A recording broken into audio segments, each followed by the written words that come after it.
निवडणुकीमध्ये तुमचा समाचार घेतल्याशिवाय राहणार नाहीत अशा प्रकारचा ठणठणीत इशारा या कार्यक्रमाच्या निमित्तानं सर्व नगरसेवकांना या ठिकाणी मी देतो.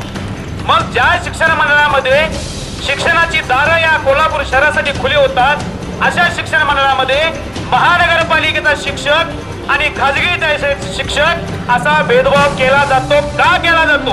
50 वर्षे काय 100 वर्षे देखील तुम्ही आम्हाला निमंत्रण दिलं तर शिक्षण मंडळाचा पुरस्कार यापुढे आम्ही स्वीकारणार नाही.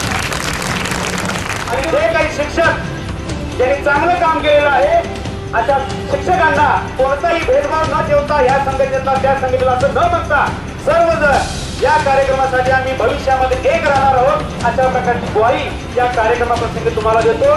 शांततेनं आपण शिक्षक आहोत आणि शिक्षक जेव्हा एखादा कार्यक्रम करतो तो समाजाच्या दृष्टीने चांगला धंदा निदर्शना असं काही न करता शांततेनं आपण हा कार्यक्रम पूर्ण करतो. मोठ्या संख्येने या ठिकाणी उपस्थित झाला त्याबद्दल या कोल्हापूर शहराचा शहर अध्यक्ष म्हणून तुम्हा सर्वांचे या ठिकाणी स्वागतही करतो आणि आभार मानतो.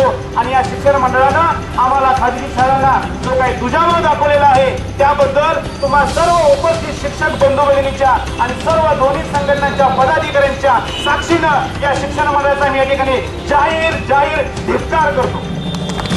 यानंतर